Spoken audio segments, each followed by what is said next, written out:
तो कैसे हैं आप लोग? आई होप आपसे बहुत ज़्यादा अच्छे होंगे और पढ़ाई बहुत ज़ोरों शोरों से चल रहा होगा. So today we are going to start planning of BST class 12. So this chapter is of 6 marks. Exam में आपको 6 मार्क्स पे क्वेश्चन आएगा. कौन से एग्जाम में? हाफ ईयरली में नहीं, ये आपको बोर्ड एग्जाम में 6 मार्क्स में इस चैप्टर से क्वेश्चन आएगा. ठीक है, आप सोचोगे 6 मार्क्स पे कैसे आएगा? हो सकता है कि 2 नंबर का MCQ हो और 4 नंबर का आपका लॉन्ग क्वेश्चन आंसर हो. ये भी हो सकता है 3 मार्क्स का 2 क्वेश्चन हो.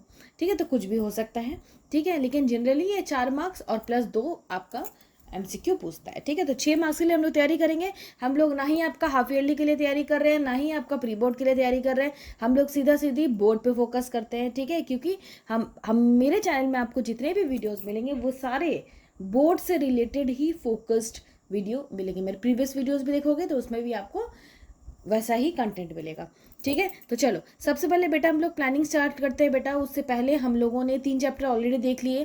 That is first chapter, second chapter, third chapter. इसका मतलब क्या है? Nature, significance of management, principles of management. And third one हमने नहीं देखा. ठीक है, बिजनेस इन्वायरमेंट शायद देख लिया. बिजनेस इन्वायरमेंट भी हमने कर लिया. ठीक है, ये है बेटा fourth chapter, that is planning. 6 marks का क्वेश्चन. चलो स्टार्ट करते हैं. अब मुझे बताओ, कहीं घूमने जाते हो भाई तो कैसे उठ के चले जाते हो? पॉकेट में पैसे लेते हो चले जाते हो, या फिर कुछ प्लान करते हो कि हाँ भाई हम यहाँ जाएंगे, यहाँ ये करेंगे, वहाँ ये करेंगे, ये खाएंगे, यहाँ घूमेंगे, राइट? तो बेटा सारी चीज़ें करने के लिए हमें ज़रूरत पड़ती है प्लानिंग की. ये बहुत इंपॉर्टेंट है. एक मैनेजमेंट जब स्टार्ट होता है, एक ऑर्गेनाइजेशन जब स्टार्ट होता है, प्लानिंग से ही स्टार्ट होगा. विदाउट प्लानिंग पूरा बिजनेस फेल है, क्योंकि आपके पास कोई टारगेट नहीं है. उस टारगेट को अचीव करने के लिए कोई प्लानिंग नहीं है, तो आप कैसे अपने बिजनेस को चलाओगे? So all organisation, whether it is government और प्राइवेट, गवर्नमेंट हो, प्राइवेट हो, स्मॉल बिजनेस हो, लार्ज बिजनेस हो, ठीक है, सारी चीज़ों में प्लानिंग चाहिए. All businessman have to think about future, make predictions and achieve target. देखो आज से 1 साल के बाद क्या रिजल्ट आएगा किसी को नहीं पता, बट ऑर्गेनाइजेशन प्रिडिक्शन करती है. एक अपने प्रीवियस एक्सपीरियंस से सोच के चलती है कि हम ये प्लानिंग के साथ जाएंगे तो मेरा ये अचीव हो सकता है. ठीक है, so it is very simple for every organization. It is very important to do planning, क्योंकि without planning your organization goal is waste, totally waste, क्योंकि तुम उसको अचीव नहीं कर सकते. ठीक है, सो मैं सिंपल बोला, इधर इट इज़ अ छोटा ऑर्गेनाइजेशन, बड़ा organisation, private organisation, government organisation, या फिर आप चैरिटी करते हो, या फिर आप नॉन प्रॉफिट ऑर्गेनाइजेशन हो, प्रॉफिट ऑर्गेनाइजेशन हो, सर्विस करते हो, या फिर मैन्युफैक्चरिंग सामान बनाते हो, सारी चीज़ों में बेटा आपको क्या चाहिए? प्लानिंग चाहिए. ठीक है, प्रिडिक्शन करना होगा ताकि आप अपना टारगेट क्या कर सको? अचीव कर सके. So planning is very simple. What is planning? To decide what to do, how to do and when to do. ठीक है, इस सब चीज़ के लिए प्लानिंग करना ज़रूरी है. सिंपल है ये डिसाइड करना कि क्या करना है, हाउ टू डू कैसे करना है, और कब करना है, व्हेन टू डू. ये सब चीज़ों के लिए क्या चाहिए बेटा? प्लानिंग चाहिए. चाहे आपके घर में मेहमान आ जाए आज, तो उसके लिए भी आपको प्लानिंग करना होगा. आप कहीं मार्केट जा रहे हो, उस जाने से पहले भी प्लानिंग करना होगी, क्या खरीदने जा रहे हैं, ठीक है, कैसे जाएंगे, कहीं घूमने जा रहे हो, सब चीज़ के लिए प्लानिंग चाहिए. छोटा छोटा चीज़ के लिए प्लानिंग चाहिए. जब हर चीज़ के लिए प्लानिंग चाहिए तो फिर मैनेजमेंट के लिए प्लानिंग तो बिल्कुल चाहिए होगा, right? So let's see meaning of planning. So planning can be defined as thinking in advance. ठीक है, पहले सोच के रखो, thinking in advance, what is to be done, when is to be done, how is to be done and by whom is to be done. ठीक है, planning करके पहले से सोच के रखना कि what is to be done, क्या करना है, when is to be done, कब करना है, how is to be done, कैसे करना है, और by whom is to be done, इस काम वो कौन करेगा. ठीक है, दैट इज प्लानिंग. बड़ा सिंपल है. ठीक है, ये बहुत इंपॉर्टेंट है, ये मैंने यहाँ टिक करा है. ठीक है, क्वेश्चन पूछता है आपको 1 मार्क्स पे जब आता है MCQ पूछता है कि dash bridges the gap between where we are standing today and where we want to reach. ठीक है, ये अब ऑप्शन दे देगा कि organising, planning, directing, controlling. You have to answer it. ठीक है, सिंपल है. बोला है प्लानिंग बेटा एक ब्रिज क्रिएट करता है. ये बहुत important, this is very important. ठीक है, कभी कभी आपको क्वेश्चन टफ करने के लिए ये स्टेटमेंट दे देगा, बोलेगा एक्सप्लेन, तो on that case you have to explain planning only. ठीक है, सो प्लानिंग बेटा एक ब्रिज है. ब्रिज समझते हो? जैसे एक पार से दूसरे पार हम लोग जाते हैं, एक जगह से दूसरी जगह हम लोग पार करते हैं, तो प्लानिंग एक ब्रिज है. ठीक है, ब्रिज द गैप बिटवीन. ठीक है, एक ब्रिज है किसके बीच में, कि आज हम कहाँ खड़े हैं और हमको कहाँ पहुँचना है। ऑब्वियसली हम यहाँ से स्टार्ट करेंगे तो हमें यहाँ पहुँचना है। So for that a planning is required, कि हम आज यहाँ से स्टार्ट कर रहे हैं तो हमको कहाँ तक जाना है, that is planning. So planning bridges the gap between where we are standing today and where we want to reach. ठीक है, फिर देखते हैं planning involve setting objective, planning के लिए ऑब्जेक्टिव बनाना पड़ता है, and deciding in advance about action to achieve the objective. ठीक है, क्या एक्शन हमें लेना होगा ये पहले से हमको अचीव करके रखना होगा। सो एक आपको डेफिनेशन मैं आपको सारे चैप्टर्स में बताती हूँ, मैनेजमेंट का जब चैप्टर पढ़ा रही थी तब भी मैंने आपको बताया था। ठीक है, सो अकॉर्डिंग टू एलन, याद करना 5 कम से कम आप डेफिनेशन, इसको बोलते हैं डेफिनेशन जो आपका इन्वर्टेड कॉमा के अंदर आता है। ठीक है, आपको याद करना होगा कम से कम 6, 5 नहीं 6। एक मैनेजमेंट का डेफिनेशन, ठीक है, दूसरा आपका प्लानिंग, फिर ऑर्गेनाइजिंग, फिर स्टाफिंग, फिर डायरेक्टिंग, फिर कंट्रोलिंग। ठीक है, आपको करना ही होगा, बहुत इंपॉर्टेंट है। सो और मैं आपको इतना इजी वाला करा रही हूँ ताकि आपका काम भी बन जाए और मार्क्स भी ना कटे। So according to Allen, Allen नाम के एक आदमी था, ठीक है, एक थ्योरिस्ट था। ठीक है, उन्होंने बोला a plan is a trap laid to capture the future. एक ट्रैप है जिससे हम अपने फ्यूचर को कैप्चर कर सकते हैं। ओके, ठीक है, कैप्चर करके हम रख सकते हैं। So plan is a trap, ये आप आराम से याद कर सकते हो, 10 बार बोलोगे याद हो जाएगा। सो चलो बोलो मेरे साथ, a plan is a trap, एक ट्रैप है led to capture the future. Simple, it is very simple. Okay, so let's move. चलो बेटा, let's see features of planning. इसको नेचर और कैरेक्टरिस्टिक्स भी बोलते हैं, एकदम याद रखना, दिमाग में डाल लेना। ठीक है, so planning is an intellectual process. Obvious सी बात है, पूरा सोचना एडवांस में कि भाई क्या करना है, कैसे करना है, फ्यूचर में कैसे कैसे क्या फॉलो करना है, ये तो भाई दिमाग वाला प्रोसेस है ना, राइट? दिमाग में आ रहा है, ये एक दिमाग वाला प्रोसेस है। कोई भी आदमी प्लानिंग नहीं बना सकता, उसके लिए दिमाग चाहिए। ठीक है, so planning is an intellectual process, so it means thinking in advance, that is deciding the future on the series of event to follow. कैसे कैसे क्या चीज़ें फॉलो होंगी वो डिसाइड करना। ठीक है, फिर planning contributes to objective. Planning करेंगे ना, ठीक है, तो प्लानिंग से ही हमारा ऑब्जेक्टिव निकल के आता है। ठीक है, हम लोग ऑब्जेक्टिव के हिसाब से प्लानिंग करते हैं। So we can not think of planning in absence of objective. Obvious सी बात है, ऑब्जेक्टिव नहीं है। मान लो कोई ऑर्गेनाइजेशन सोचा है कि हम साल के एंड में 2000 यूनिट प्रोड्यूस करेंगे। सो 2000 यूनिट प्रोड्यूस करेंगे, that is an objective of that organization. Okay, for achieving that objective, what is required? A proper planning is required. समझ में आ रहा है? So that's why here it is a point that planning contributes to objective. Now your third point is planning is the primary function of management. Obvious सी बात है, पहला आपका function है planning. Primary function क्या है? प्लानिंग है, हमेशा याद रखना। प्राइमरी फंक्शन है प्लानिंग, प्लानिंग के बिना तुम आगे बढ़ ही नहीं सकते। सो फर्स्ट है प्लानिंग, फिर है ऑर्गेनाइजिंग, फिर है स्टाफिंग, फिर है डायरेक्टिंग, फिर है कंट्रोलिंग। बेटा ये चैप्टर भी याद रखना, 5 main function, 5 functions, there are 5 functions of management. Okay, आपने पहला चैप्टर पढ़ा होगा, पहले चैप्टर में मैंने फंक्शंस ऑफ मैनेजमेंट बताया था, बड़ा इंपॉर्टेंट है। 5 चैप्टर है, और ये सबको कौन बांध के रखता है? कोऑर्डिनेशन। इसको याद रखना है, बड़ा इंपॉर्टेंट है। That's why coordination is called essence of management. Without coordination it can not be possible. ठीक है, कुछ अचीव नहीं होगा। ठीक है, लड़ते रह जाओगे। ठीक है, सो पहला है बेटा प्लानिंग। सो प्लानिंग क्या है बेटा? प्राइमरी फंक्शन है। ठीक है, उसके बिना कोई काम नहीं होगा। So all function are inter related and planning precedes other functions in the management process. Obvious सी बात है, प्लानिंग करेंगे, ऑर्गेनाइज करेंगे सारा चीज़ को, स्टाफ देखेंगे कितना है, फिर वो लोग को डायरेक्ट करेंगे, इंस्ट्रक्ट करेंगे कि कैसे काम करना है, फिर लास्ट में देखेंगे कितना काम हुआ। जब काम हो जाएगा फिर प्लानिंग करेंगे, फिर चलते रहेगा गोल गोल। और ये सबको बांध के रखता है कोऑर्डिनेशन, याद रखना। ठीक है, परवेसिव याद रखना, बड़ा इंपॉर्टेंट है। परवेसिव का मतलब होता है, मैं स्टार्टिंग से जो चैप्टर स्टार्ट किया ना, कि चाहे छोटा ऑर्गेनाइजेशन हो, बड़ा ऑर्गेनाइजेशन हो, नॉन प्रॉफिटेबल हो, नॉन प्रॉफिटेबल हो, पब्लिक हो, प्राइवेट हो, ठीक है, हर जगह क्या चाहिए? प्लानिंग चाहिए। उसको बोलते हैं परवेसिव। मतलब planning is required at all level of management, जितने भी लेवल है। बताओ तुम्हारा क्वेश्चन है कितने लेवल है प्लानिंग में? ठीक है, चलो कमेंट करो। ठीक है, सो प्लानिंग में जितने भी लेवल है, हर प्लानिंग में, प्लानिंग आपका हर लेवल ऑफ मैनेजमेंट में चाहिए, चाहे वो छोटा ऑर्गेनाइजेशन हो, स्मॉल हो, प्रॉफिटेबल हो, नॉन प्रॉफिटेबल हो, प्राइवेट हो, पब्लिक हो।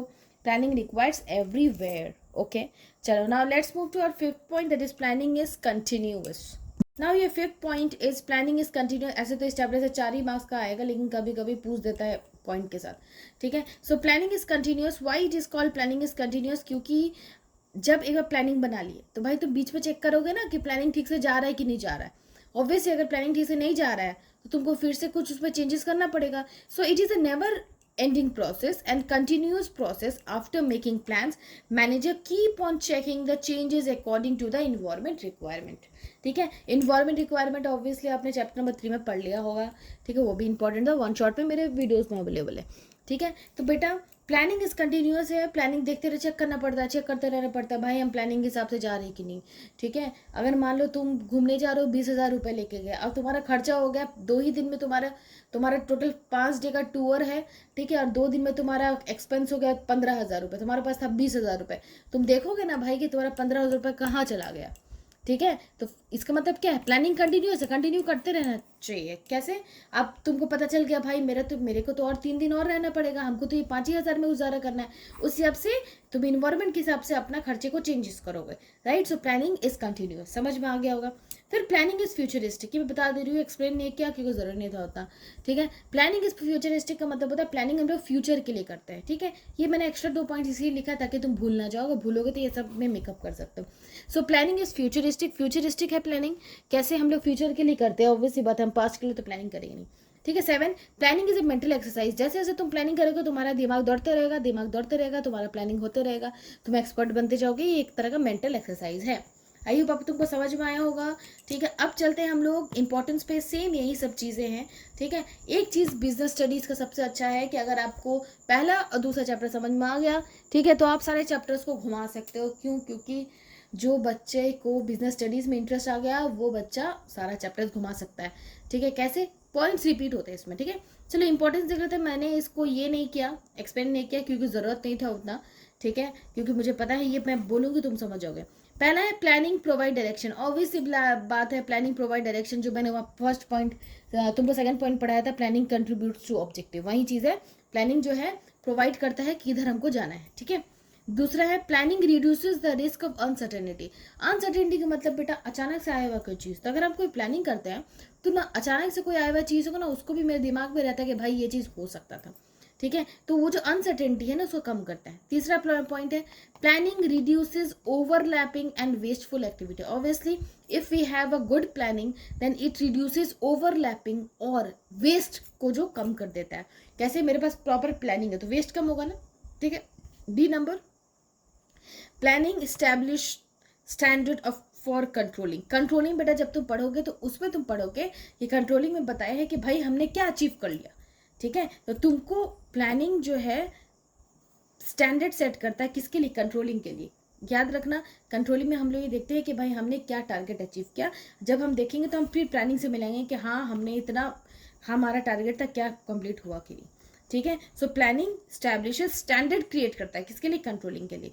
फिफ्थ पॉइंट है बेटा planning promotes innovative ideas, obviously lots of people do planning, ठीक है। एक आदमी तो सिर्फ प्लानिंग करेगा नहीं, ऑर्गेनाइजेशन में अलग अलग माइंड्स, अलग अलग दिमाग, अलग अलग स्किल सब मिलकर प्लानिंग करते हैं और वो एक तरह से इनोवेटिव आइडियाज में बदलता है, ओके।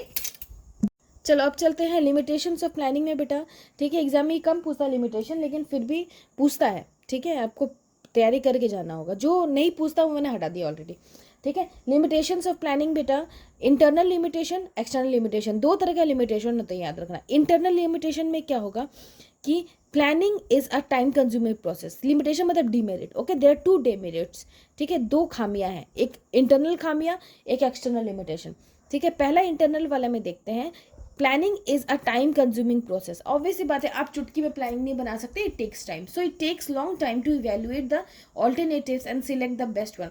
देखो एक चीज़ समझना हमेशा कि जब तुम कुछ बड़ा सोचते हो ना तो उसके लिए तुम बहुत सारे प्लानिंग बनाते हो, जब बहुत सारे प्लानिंग बनाते हो तो उसमें से एक बेस्ट चूज करते हो, राइट, ये समझ के, ठीक है, कि अगर आपका बजट जो है बहुत ज़्यादा है, आपका बहुत ज़्यादा पैसा लगने वाला है, तो ऑब्वियसली आप एक प्लानिंग पे नहीं चलोगे, आपके पास 4, 5, 10 प्लानिंग होगा, उसमें से जो बेस्ट होगा उसको तुम यूज करोगे, राइट। तो वो सब करने में टाइम लगता है, so it takes long time to evaluate the alternative, ठीक है, ऑल्टरनेटिव को छांटना, उसको सिलेक्ट करना बेस्ट को, तो ये टाइम लगता है, ओके, तो ये एक तरह का लिमिटेशन है, इंटरनल लिमिटेशन।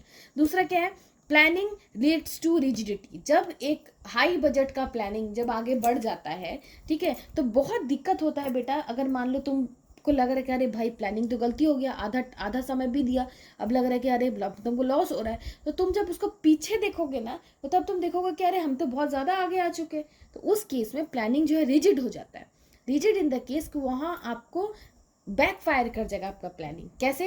क्योंकि आपका पैसा लगा, आपका मेहनत लगा, ठीक है, अब आगे जाके देखोगे भाई ये काम नहीं कर रहा है, तो उस केस में क्या होगा कि आप फिर से वापस जाओगे। उस केस में क्या होगा, रिजिडिटी क्रिएट करेगा, ठीक है। So once plans are made for future, the manager may not in a position to change, ठीक है। हो सकता है प्लानिंग इतना आगे बढ़ गया हो कि उसको हम चेंज ना कर पाए। That planning, this kind of rigidity in plan में क्रिएट डिफिकल्टी। और मान लो कि अगर हम फिर से स्टार्ट करें तो पैसा का लॉस हो गया, तो क्या है, रिजिडिटी क्रिएट कर देता है, ठीक है। तीसरा, प्लानिंग में not work in dynamic environment. जहाँ पे इन्वायरमेंट बहुत फ्लेक्सिबल हो, फ्लेक्सिबल का मतलब बार बार चेंज होता रहता हो, ठीक है। फ्लेक्सिबल का एक पॉजिटिव मतलब भी होता है, पर मैं वो नहीं बोल रही हूँ। डायनेमिक इन्वायरमेंट मतलब जहाँ पे इन्वायरमेंट हमेशा बदलते रहता हो। उस केस में फॉर एग्जांपल मान लो कि इकोनॉमिक, देखो जब आपने चैप्टर 3 पढ़ा होगा, ठीक है, तो उसमें इकोनॉमिक, पॉलिटिकल, लीगल ये सब पढ़ा होगा, ठीक है। तो जब मान लो पॉलिटिकल, लीगल, इकोनॉमिकल, नेचुरल ये सब में बहुत ज़्यादा आपको चेंजेस आ रहा हो, तो उस केस में डायनेमिक हो गया, ठीक है। उस केस में आपका प्लानिंग वर्क नहीं करेगा। माने आपने कुछ प्लानिंग करा, ठीक है, और गवर्नमेंट ने टैक्स क्या किया, बढ़ा दिया, तो आपको क्या हो गया, आपको तो लॉस हो रहा है, ठीक है। तो उस केस में प्लानिंग काम नहीं करेगा। सो business environment is very dynamic as there are changes continuously taking place in the economic, political and legal environment. It is very difficult to forecast मतलब पहले से future predict करके रखना। It is very difficult to forecast these changes, the future changes. Plan may fail if the changes are very frequent. अगर बार बार business environment में changes आ रहा है तो हो सकता है प्लान क्या हो जाए, फेल हो जाए। ओके, चलो अब हम लोग नेक्स्ट पॉइंट देखते हैं। तो बेटा हमारा नेक्स्ट पॉइंट है, इट रिड्यूसेस क्रिएटिविटी, ठीक है। जब इंटरनल लिमिटेशन में क्या करता है, क्रिएटिविटी को क्या कर देता है, रिड्यूस कर देता है। कैसे?